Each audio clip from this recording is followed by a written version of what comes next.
Howdy, howdy, howdy, my name is Sasuke, and welcome back to Let's Read the SCP Foundation Wiki. In the last episode, we read the Stepford Marriage Rings, Inertial Amplifier, the Picasso Machine, and the Disassembler Reassembler.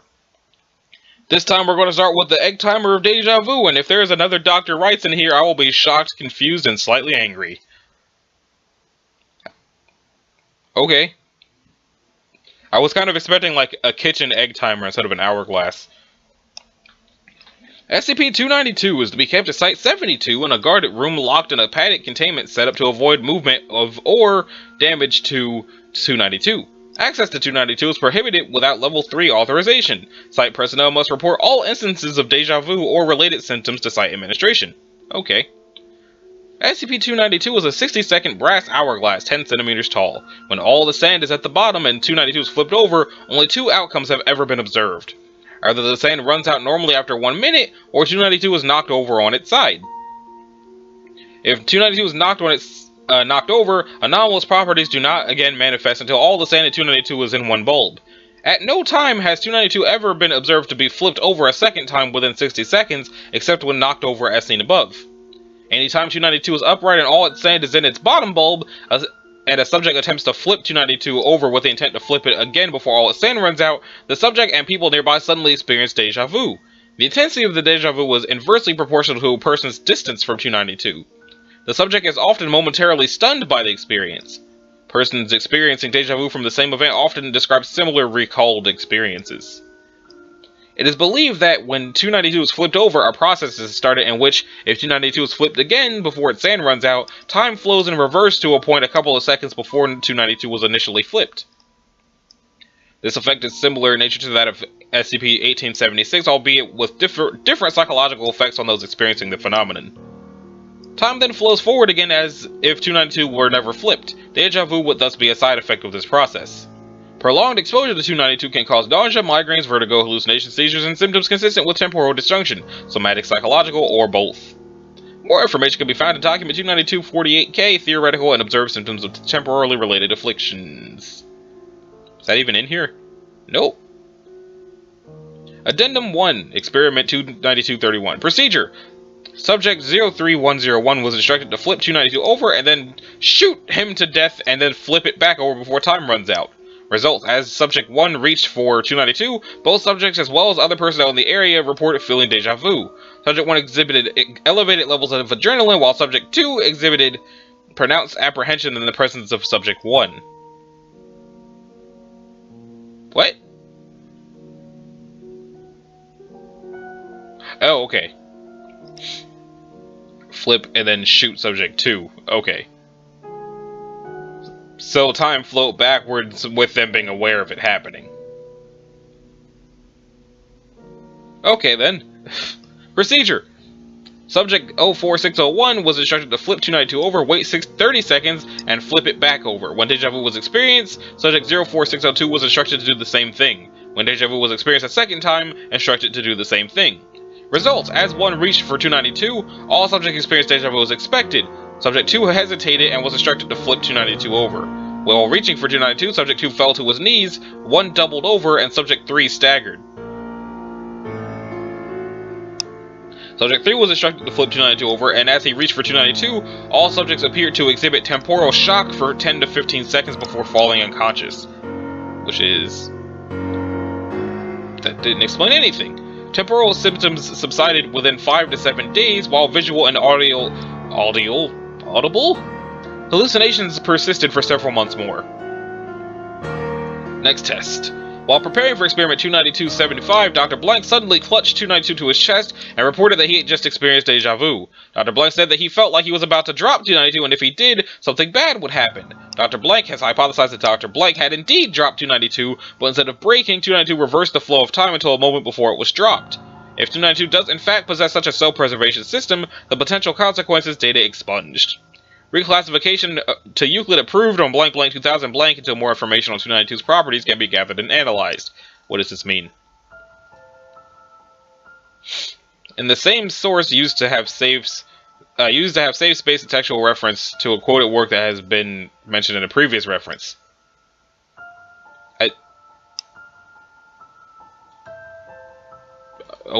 Okay. Oh, I guess it was just saying go back to the number 2 footnote. Next up is Obsession. I like that song. But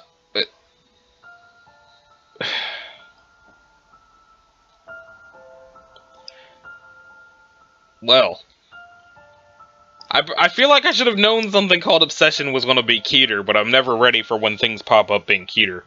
So, any items affected by SCP-293 are to be contained in an opaque container and kept sealed away, or sealed when not undergoing testing. Any items found to be affecting staff or subjects not undergoing testing are to be immediately destroyed. Any anomalous activity by SCP-293 affected items is to be reported to Site Command as soon as possible. Anyone interacting with items affected by 293 must do so in only 30-minute shifts with 1 week of time separating each interaction. This includes physical handling, observation, both physical and via camera or other recording device, testing, and any other activities that bring 293 affected items into contact with human beings. All staff working with 293 affected items must submit to a psychological evaluation 3 times per week, to begin 2 weeks before interaction and extending for 3 weeks after the end of interaction. Staff must also submit to any additional tests ordered by Site Command. Anyone found to be affected by 293 will be placed in quarantine, and the item causing the effect is to be immediately destroyed. Any items used to interact with 293 affected items are to be disposed of after 1 week. Description: SCP-293 is currently held to be some form of intangible force or presence. Questions have been raised regarding a possible intelligence behind 293 in light of subjects' reactions. However, these are still unfounded. 293 is most visible in its effect on human behavior and is only detectable in very advanced cases as a very slight auditory disturbance. This lack of presence forms the major issue with 293 detection, as it is almost impossible to detect if items or people are infected by 293 without long-term observation. SCP-293 bonds to physical items, in most cases small, lightweight items. However, larger items such as cars, trees, and in one case a 2-story residential home are not known.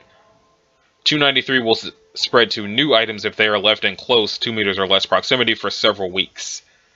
293 does not appear to bond to living things, and its effect is only visible in humans.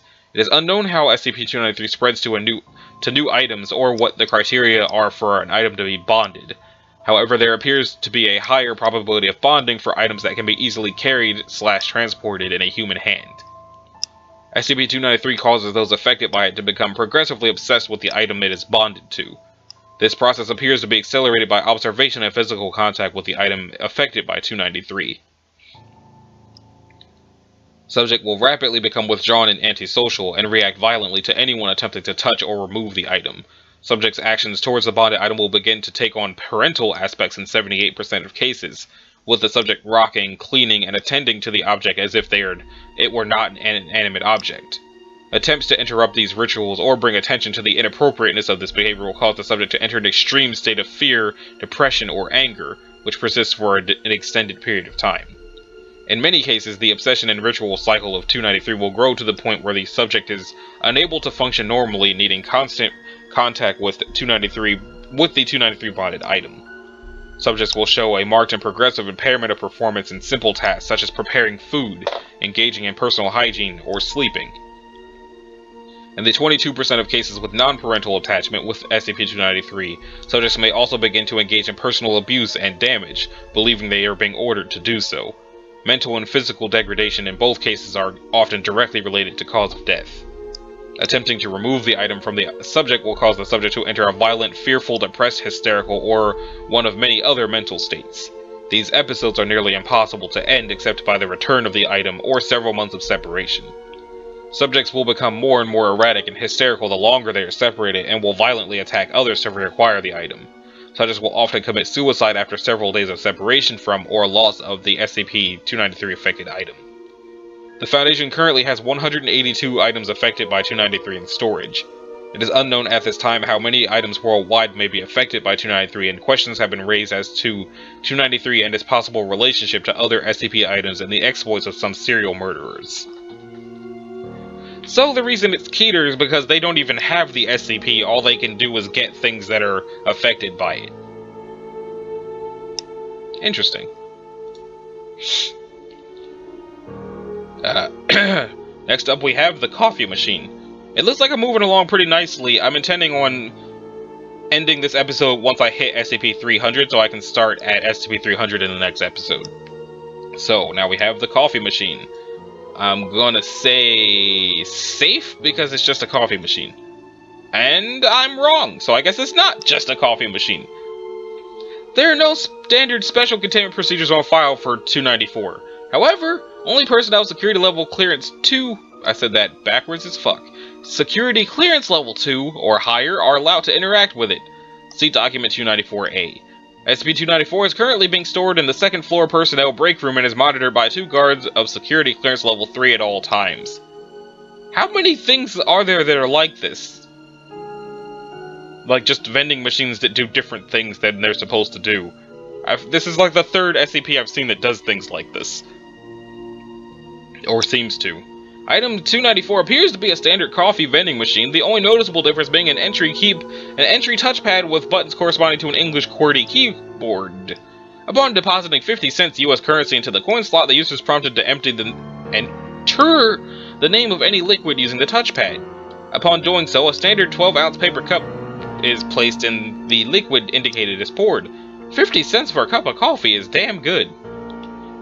97 initial test runs were performed, including requests for water, coffee, beer, soda, non-consumable liquids such as sulfuric acid, wiper fluid, and motor oil, as well as substances that do not exist in liquid state such as nitrogen, iron, and glass, and each one returned a success. Seriously, how many machines do they have that do this? Test run with solid materials such as diamond have failed, however, as it appears that 294 can only deliver a substance that exists in liquid state. Wait a minute. This might not be a case of me having read something like this. It's possible that I read this before in relation to when I was attempting to play the SCP Containment Breach game, which I did do, but the recording crashed. And I haven't gotten back to it yet, and I apologize for that. It is of note that after approximately 50 uses, the machines would not respond to further requests. After a period of approximately 90 minutes, the machine seems to have restocked itself. It is also interesting to note that many caustic liquids that would have eaten through a normal paper cup seem to have no effect on the cups dispensed by the machine. Testing is ongoing. As suggested, 294 was moved to the second floor personnel break room as a money-saving venture. Following incident 294-1, guards were stationed at the item as security clearance became necessary to interact with it. Okay, so, document 294A. Regarding incident 1. On August 21st, 2005, wow, an unredacted date. Agent Joseph Somebody attempted to use 294 to obtain coffee during his allotted break time at 9:30 a.m. At the request of Agent Blank Blank to see what it would do, requested a cup of Joe from the item. Moments after confirming the selection, Agent Joseph Blank began to sweat profusely and complained of dizziness before collapsing. After moving the unconscious agent to the infirmary, the medical team recovered the contents of the cup dispensed by 294, a combination of blood, tissue, and other bodily fluids. Testing revealed the DNA sequence of the biological material dispensed by 294 matched that of Agent Blank. Agent Blank made a complete recovery after 4 weeks of rest and intravenous hydration. X-rays and CAT scans showed no further signs of injury, and Blank was released. Both agents were reprimanded. Additional security measures for 294 have been recommended. Addendum 294-F. After reviewing documentation on 294, Blank suggested testing its ability to retrieve specific liquids from a distance. Addendum H. With the overseeing of 05 Somebody, a cup of 075 secretion was selected as an input. The product proved to be the requested liquid, and the cup was able to successfully contain the material. However, the report for incident 075-07 was acknowledged 2 hours after the test. See Addendum 075-M.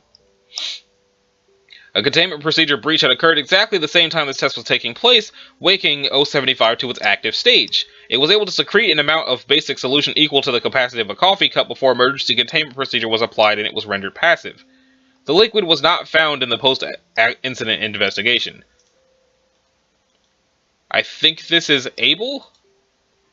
No, oh, it's one of those! Okay, so they asked for a cup of that stuff. The weird foot spiky snail of danger. Addendum I. Researcher punched in request for a cup of gold. The machine dispensed a cup of molten gold. Researcher requested similar precious materials with the same result. Addendum J. Researcher punched in from a safe range a request for a cup of anti-water. The machine hummed briefly, then displayed out of range on entry pad. It is theorized that 294 has a limited range of collection and cannot reach into alternate universes/dimensions. Addendum K. Researcher punched in a request for Diamond. Hummed briefly, then displayed out of range on entry pad. 294 gets this result for all solid substances. As Diamond is a solid crystalline form of carbon, it appears the machine will not dispense liquid carbon, as this does not result in a diamond. When a cup of carbon was subsequently punched in, the machine dispensed a cup of liquid carbon. 294 was immune to the damaging effects of the dispensed liquid. Yeah, I think I definitely have read this before, and probably because of the Containment Breach Wiki thing. Addendum M. Testing for range of 294's capacity for retrieval has been initiated. A unique compound has been formulated, composed of undisclosed ratios of blank brand bleach, blank brand cola, met RX powder, and garam masala. The fluid was created and placed in a sealed container 25 meters away from 294. When requested, the fluid was dispensed. An amount equal to the mixture was no longer present in its original container. Addendum 01. Or 001. Researcher under observation of level 4 personnel keyed in the request of the best drink I've ever had. 294 dispensed a fluid similar in appearance to cola. The researcher identified it as a mixed drink he recalls having at a bar during his bachelor party and was convinced it was the best drink. Blank did not know what ingredients were in the drink besides rum and cola. Further tests are scheduled to ascertain how 294 gathers information. Under the same conditions, Agent Blank requests the best drink I ever had. 294 delivered a dark fluid top with white foam, which was later identified as Vienna Lager. The cup was printed with a color picture of 5 men and 2 women drinking beer on the beach. Blank was one of them. In his briefing, Agent Blank confirmed that his favorite drink ever was a Vienna Lager he consumed at the beach with his friends. It has now been confirmed that 294 has the ability to directly gather information from someone's mind in order to comply with the given conditions. Q1. Subject keyed the perfect drink. The machine dispensed a cup containing an odorless lavender liquid. After drinking the liquid, subject appeared to go into shock. Subject later committed suicide, leaving a note which read, "I'm sorry, but at this point everything's just one big letdown." Requesting such a drink again is highly discouraged. None of the components of the drink have yet been identified. I should probably stop continuing this one and then double check if I recognize it for the reason that I think I do.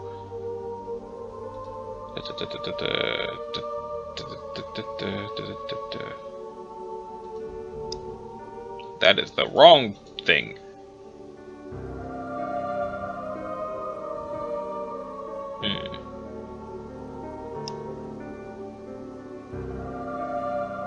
I wonder where it is. I could have sworn that I had bookmarked that.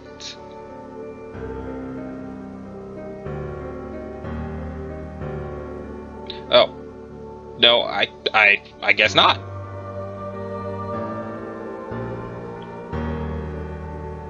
I totally thought that I had that bookmarked. Oh well. Moving on. So, next up is the caterpillars, which sound terrifying, are probably Euclid. Hey! SCP-295 is to be contained within a 50 meter by 50 meter concrete room, with all surfaces coated in flame-retardant material.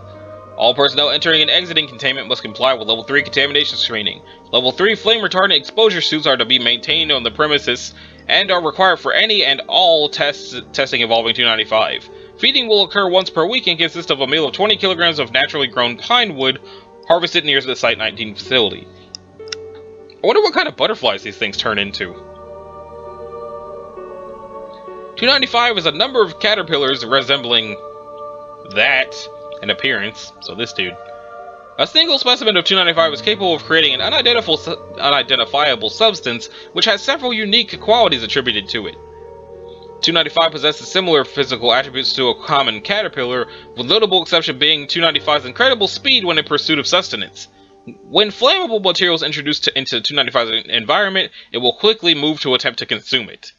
The substance produced by 295, hereby known as 295-1, is a viscous fluid that possesses natural bioluminescence and of variable intensity, averaging at 150,000 lumens. I guess that's what that is, lumens. The intensity fades over time, but sufficient heat is capable of renewing its incandescence. However, the danger lies in its other quality, which is the ability to cause violent combustion in any flammable object it comes into contact with. All matter destroyed in this manner leaves no ash or byproducts behind, although an increase in mass has been observed in specimens of 295 after combustion. A notable exception is living animal matter, which one is incapable of affecting in all circumstances. 295 is capable of reproduction given sufficient matter to combust, or when a specific mass has been attained. When this occurs, 295 will pupate, forming a shell of dense carbon with a similar molecular structure to coal. Once a week has passed, both the pupa and the specimen will combust, while the ashes reform into 2 additional caterpillars, after which the process begins anew. Occasionally, only one specimen of 295 will reform from the resulting ashes rather than a pair. These ashes will not always reform immediately and can remain inert. Ashes left on a personnel's clothing can reform later and further spread 295's population. 295 was discovered in Blank, Ukraine, after a series of improbable and volatile forest fires had reduced a large swath of forest into barren wastes. Agent Blank, who had family in the area, noted that the fires had not left a single thing in their wake. When Dr. Blank was dispatched to investigate, he found a complete lack of life and vegetation with the exception of a species of caterpillar that was not local to the area. What had alarmed him more, however, was the sudden destruction of his clothing and belongings by a swarm of starved 295s. After several attempts and more than a few changes of clothing, 295 was brought to Site 19 and safely contained. Addendum A. Despite months of regular feeding, the number of specimens has neither declined nor have they increased since being contained. The cycle of reproduction has stayed consistent with the majority of recorded combustion resulting in 2 new specimens. How the population has kept itself in check is unknown at this time. Addendum. See Incident 295K, that doesn't seem to be here. Addendum C. It's possible that there are still wild specimens of 295 out in the world considering the trouble we have in containing it in the lab. Any attempts to contain populations of 295 in the field are to be made on location with the intent to isolate and terminate. Note, this stuff has some serious potential for weaponization. If we could get enough of it out of the little worms, find a way to carry it, dispense it, and you'd put napalm to shame. Agent Blank. Experiment Log 1A. Oh, it's a whole different thing. Yes, that's not important. Next up is Armed Containment Site 3. The whole site. The whole site! What the hell? Primary object classification safe. Secondary object classification safe Euclid Keter. So should I read this with the serious Keter voice, or should I just read it? I don't know. Okay. Armed containment of Site 3 has been in the process of reconstruction since the discovery of 296 in the geometric center of the destruction caused by enactment of Emergency Protocol XT blank. Refer to document IE 27 Addendum 1 viewable N blank. Reinstallation of tactical thermonuclear devices in primary perimeter between the established 100-kilometer quarantine perimeter and the exposed region of 296 has already been initiated. As 296 has already exhibited resilience in the face of annihilation-grade weaponry, it is suggested that the TTN devices be calibrated to deliver a high-yield, low-radius explosion so as to minimize damage to ACS-3's existing structures.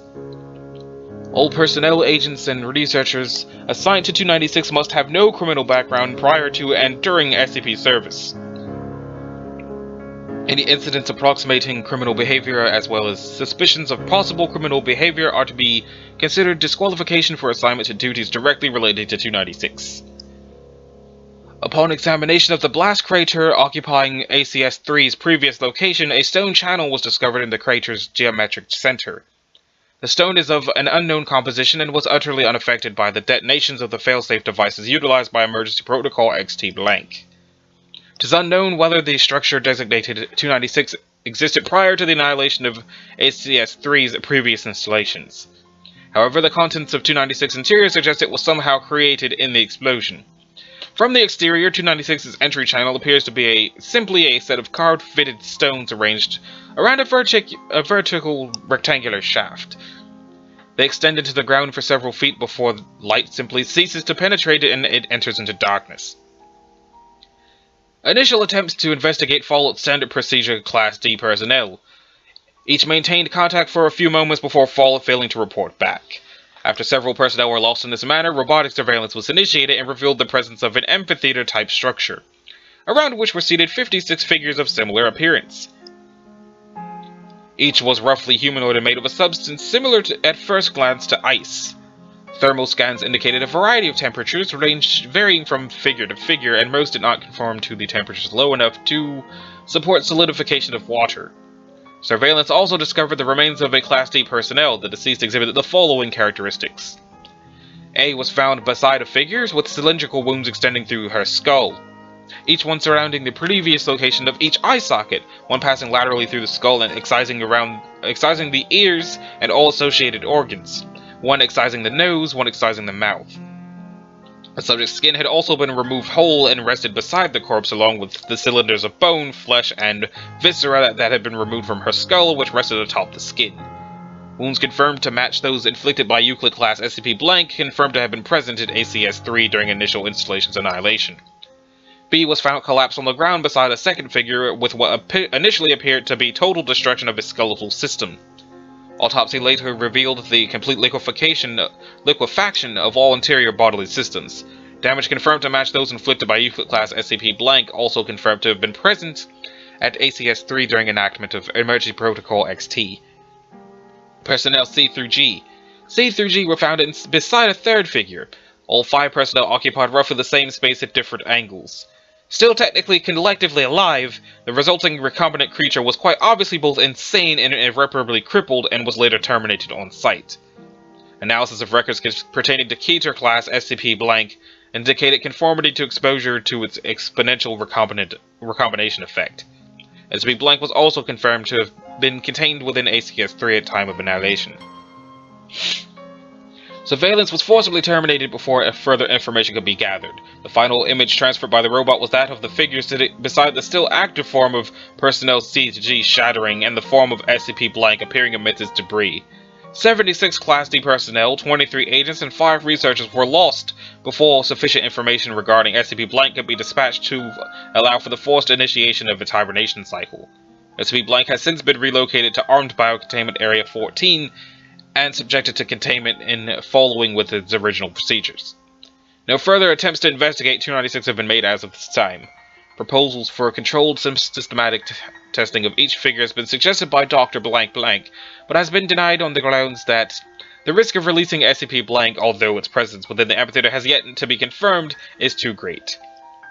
Addendum 1. Dr. Blank Blank has proposed that the SCP objects lost during the destruction of ACS-3's original facility was somehow repositioned within 296's interior. The reason for this is unknown, as is the cause for their apparent containment within the ice figures. The theory is supported by the remarkable similarity between the number of SCP objects thought lost to the detonation and the number of figures within 296. However, the inexplicable 56 figure poses a significant possibility of a threat. Further investigation is postponed. Addendum 2. Dr. Blank Blank was discovered emerging from within the interior of 296 on blank blank 2000-something. She was immediately apprehended and subjected to questioning, upon which several facts were made clear. Dr. Blank Blank had, against policy, falsified entry documents and passed security checkpoints necessary to investigate 296's interior. Upon her entry, she reported she had an instant feeling of psychically violated, followed by immediate unconsciousness. When she awoke, she claims that one of the figures contacted her telepathically.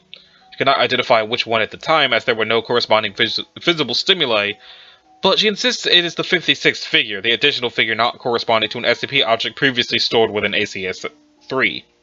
The figure communicated that it was known in our language as Judgment. The Class D personnel initially admitted to its interior were found, as Dr. Blank put it, guilty, and was summarily executed by way of utilization of the SCP objects contained within the figures. It equated the figures to jail cells, and implied the release of SCP-Blank was analogous to early release for good behavior. She related that Judgment will allow innocent personnel entry to the interior of 296, but that it would be responsible for ultimate assignment of guilt or lack of guilt of the personnel itself. Addendum 3. Communications between Dr. Blank's research team and Judgment have revealed new information regarding the figures within 296. They've compiled a list of the SCP objects contained within 296 figures identical to ACS-3's original contents, as well as a map of the figures and their correlating objects. Judgment has also supplied a number for each figure, which he states corresponds to the number of services it must perform before release. It is assumed that the services to which Judgment refers are executions. as there's no way to know whether the information provided is accurate besides expending enough personnel to release the concerned object. Further testing has been halted pending other possible detection methods. It is to be noted that SCP-Blank's tally is quite low. All personnel to be reminded that under no circumstances are any personnel with suspected criminal behavioral patterns, past or present, to be allowed access to 293. Failure to adhere to this directive will result in termination for all parties involved. SCP-Blank cannot be allowed to be released.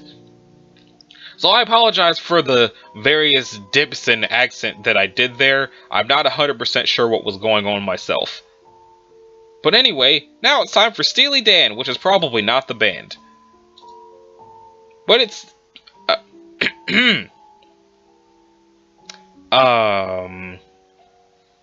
it is entirely possible I should skip this one, as Agent Beatrix Maddox demonstrates the safe way to handle 297. Beatrix Maddox may or may not be the agent who ceased to exist in the reality shift in Resurrection A9. So, it is to be kept in a standard lockbox at Site-19's high-value item storage facility. Standard positive action defenses, explosive, chemical, biological, and mimetic are to be in place at all times, according to the standard operating procedure.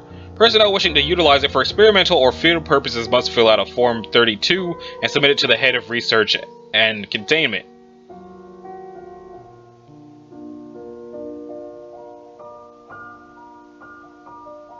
Okay. Well, it's not very long. The entry or the vibrator. 297 is a transparent plastic vibrator approximately 30 centimeters in length, 5 centimeters in width. Examination has determined that the internal structure has been heavily altered and that the standard 6V power supply has been converted into what appears to be a micronized nuclear reactor powered by a small quantity of plutonium. In addition, the standard power intensity controls have been altered from the normal on-off switch with secondary intensity dial to a single 5-stage selector switch. The bottom 4 intensity levels, off, low, medium, high, appear to be within normal parameters for such a device and can be used safely for such purposes if so desired. When turned to the highest intensity setting, labeled Suicide, 297's vibration frequency swiftly increases to upwards of 200,000 kHz. If the upper portion of the device is touched to any solid material, 297 will change frequency to one that causes a positive harmonic feedback loop in the object, causing the object to lose cohesion within 60 seconds of continual contact. This invariably kills organisms that it is exposed to. Experimentation has determined that 295 can disintegrate a 1 meter cube of concrete into powder within 10 seconds. The time required for other objects varies based on the intensity and harmonic properties of the material. Due to the similarities between the effects of 297 and 1012, investigation into whether both effects are variations of the same phenomena are ongoing. Addendum. Circumstances of retrieval. 297 was retrieved from the third basement of the parking structure of a 30-story apartment building in Los Angeles, California on blank blank blank. According to the eyewitnesses, the device bored a vertical hole through the entire building's northwest corner, starting from the 30th floor and proceeding floor by floor through the entire structure until a maintenance worker neutralized the device by turning it off. All witnesses were detained and administered Class A amnestics, and the device was retrieved by Foundation personnel. A large quantity of organic slurry, later identified as a liquefied human body, was found on the 30th floor at the upper limit of the damage. So, somebody tried to use it for what it's for and were liquefied. And then it just kept falling until someone turned it off. Props to the maintenance worker who was able to turn it off without getting liquefied. So, Steely Dan. The blood organ is safe. Of course it is. 298 is to remain disassembled at all times when experimentation is not being performed. As per standard protocol, each piece of 298 has been stamped with an individualized serial number and radio transmitter. Due to SCP-298's effect on replacement parts, requests to replace original components of 298 must receive special approval. So, 298 is a chamber organ of indeterminate manufacture. Oh wait, is it a blood organ like the piano organ? Oh, It is believed to have been created sometime in the 1400s in the then Holy Roman Empire. As per all pipe organs created before 1450, it has no stop controls. It is unknown if 298 has possessed the unexplained physical effects from playing it for the duration of its existence, or if an unknown event altered it in some time in the past. When played, 298 induces the blood within human subjects to slowly expel itself from the subject's bodies, while simultaneously assuming the consistency of fibrous matter such as cellulose. 298 has not been observed to affect the blood of subjects standing within a semicircular arc of 30 degrees with a radius of 2 meters behind the keyboard of the organ. While this effect is taking place, surviving subjects report being paralyzed by a tremendous physical force. The effect of 298 only lasts while the organ is being played. These effects prove fatal in most cases, correlated closely with the duration that 298 is played. Those affected by 298 show symptoms of shock consistent with blood loss or hypertension. It has been determined that the mechanism of effect of 298 is purely sonic in nature. Though in physical proximity to 298 while it is being played, subjects placed within a soundproof chamber were completely unaffected by the device. That is written very weird.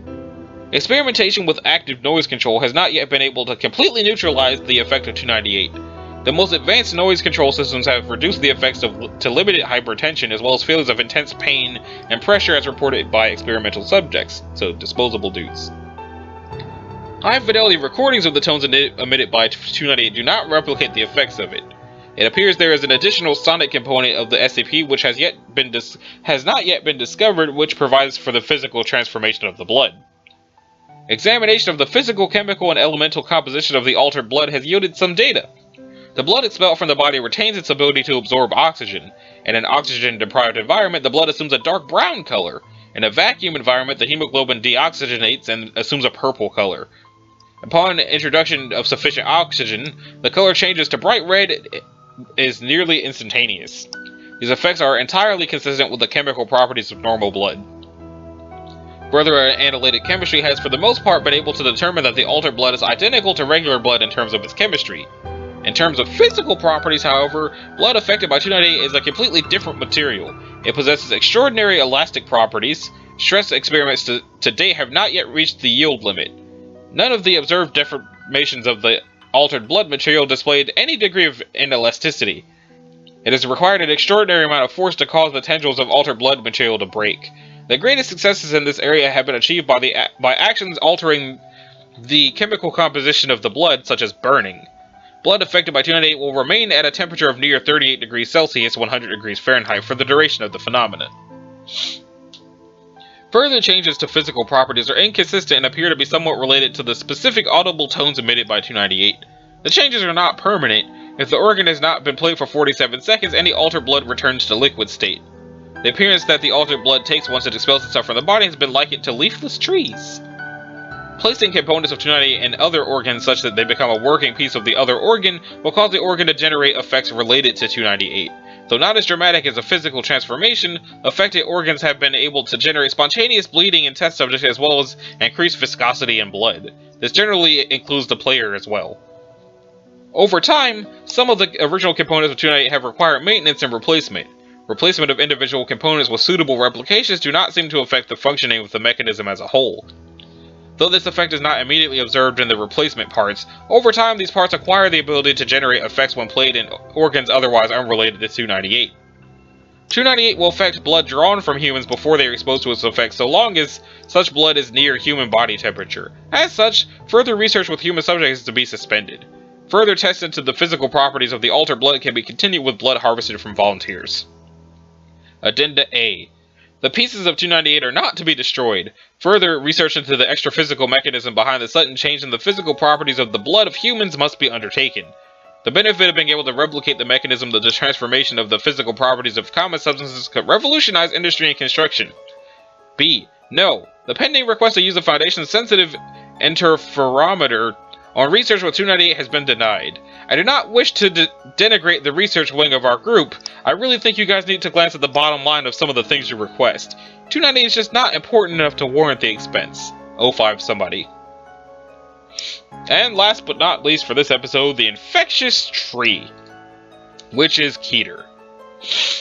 Alrighty then, let me just take a swig of water before I do this.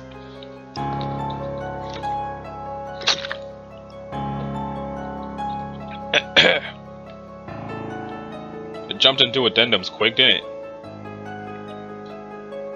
A 200-meter wide forest of 299 is to be contained in an underground biome, Area 299, in the Redacted Desert. All specimens encountered are to be incinerated. No plant life is to come into contact with 299 outside of controlled testing. Areas infested by SCP-299 should be considered Class 8 hazard zones, firebombed immediately, and monitored for 4 weeks. Any further infestation is to be incinerated, as well as all wildlife present on the site. SCP-299 is an arbiform organism characterized by black, sharp-pointed branches. Closer inspection reveals that each instance of 299 is connected to neighboring trees by its roots. Prolonged contact converts these neighboring trees into another instance of 299. This is SCP-299's only known method of reproduction. Addendum 1. SCP-299 infection will result from prolonged contact with any material from 299. Conversion time varies by the size of the infectee. Generally, after a few minutes of exposure, the infected plant begins to shed its leaves. Low branches shift downwards to a height of 30 to 100 centimeters and taper to a point. High branches retain leaves and shift towards the top of the tree, forming a dense canopy and making overhead identification impossible. Addendum 2. Microscopic analysis of low branches reveals that the points are composed of the same material as the rest of the infected plant and are remarkably sharp. Direct contact with the point of the branch from 299 is unadvised, as even a sliver of 299 material embedded in the skin is known to produce disastrous results. See Experiment Log 299-1. Vine-like tendrils grow upward from the roots of 299, reaching heights of up to 2 meters. These tendrils are prehensile and elastic. Organic objects entering close proximity are violently seized, impaled upon the lower branches, and incorporated to the organism via gradual conversion on the molecular level. Specimens of 299 release chemicals known to spread throughout the immediate area and cause heightened paranoia and aggression in most animals, including humans. Under the influence of these chemicals, groups of people tend to split up and wander the forest alone, making them more likely to pass through an infested area. Addendum 3. Examination of material harvested from 299 reveals that the wood is brittle and similar in composition to data expunged. A single cell of 299 will retain its infectious nature and is capable of reconfiguring an entire organism upon introduction. Experiment Log. A maple seedling. Researcher Dr. Blank. A sample of matter from 299 is introduced to a seedling. Over 45 minutes, the seedling is completely converted into a specimen of 299, retaining its height and approximate size. Seedling incinerated. Oak tree transplanted into containment area of 299. Over 3 hours, the tree is completely converted into a specimen of 299, retaining its height and approximate size. Matter taken from new specimen is consistent with matter from neighboring specimens. Sunflower. A sample of matter from 299 is introduced to sunflower. Over 10 minutes, the plant is completely converted into a specimen of 299, retaining its height and size. The flower petals have blackened and tapered into spikes consistent with 299's spike branches. Tendrils are frail and incapable of grasping large objects. Specimen's trunk is snapped upon introduction of researcher's foot. Remains incinerated. European grapevine confined to pot and growing upward along a trellis. Sample of matter from 299 introduced to grapevine. Subject converted within 30 minutes. Subject detached from trellis and adopted prehensile nature of 299 tendrils. Spikes protruded from rooted area. Result of previous experience. Pig. Pig introduced to testing area. Subject showed signs of agitation. Upon investigation of 299, subject was violently seized and constricted, eventually suffocating before impalement upon a spike. Specimen was left in containment and observed for 3 days. Over that time, the mass of pig and tendril tissues were integrated into the main vine. Spikes grew from its base, the roots extended and tendrils grew from them, and branches grew from the top of the tree, sprouting buds and leaves. Specimen was incinerated. Note: 299 appears to not be limited to trees. Infected plants seem to react slightly differently depending upon their unique biology. All specimens, however, eventually become 299 trees if given time to grow and change form. Venus flytrap. Data expunged. Addendum 4. O5 Command has requested that researchers refrain from experimentation with carnivorous plants. Item Pig. Matter from 299 injected into a pig. Pig began squealing and moving uncontrollably until it fell to the ground and convulsed. Upon expiration, fine root-like hairs were observed to grow from the underside of the pig. The flesh of the pig underwent a transformation into 299 material starting from point of infection. After 2 hours, the pig was observed to have become another instance of 299, complete with tendrils and leaves. Subject incinerated. Addendum 5. As of blank 2000-something, the trees in Area 299 have begun deviating from the standard form of 299, with several growing what appears to be white flowers up to 2 meters from the ground level. Following standard protocol, D-Class personnel were sent in to determine if the new mutation was dangerous. Upon approaching the flowers, the petals unfurled into highly mobile tendrils which immediately ensnared the head of one of the D-Class before pulling him back to the tree. All personnel were immediately removed from the area and placed into a 48-hour quarantine. Subject was observed emerging from the tree line approximately 5 hours after being ensnared, apparently unharmed. Subject was then put into a separate 48-hour containment in accordance to protocol. Subject protested vocally against the quarantine, stating that he had to see the sun. 10 hours into the quarantine, subject spontaneously lost consciousness and several branches of 299 began growing from the subject's head and torso. Subject was terminated and then incinerated along with the growths. Changes to the containment protocol to respond to this development are under review. Okay, so, that sounds like the flowers basically pull a facehugger on people. They grab you, infect you, and spit you back out, and if you don't get sunlight, you turn into one of them. It sounds like a combination of... it sounds like facehuggers turning people into necromorphs, basically. So, let's see. What episode was this? Okay, so this has been Nausea Sasuke. This was episode 71 of Let's Read the SCP Foundation Wiki. If you liked it, a like and subscribe would be groovy. If you didn't, you don't need to do either one of those things. And I will see you in the next episode, which I think I'm going to go back to Resurrection A9 for a little bit before moving on to 300. So, thanks for watching, and I'll see y'all in the next one. Later!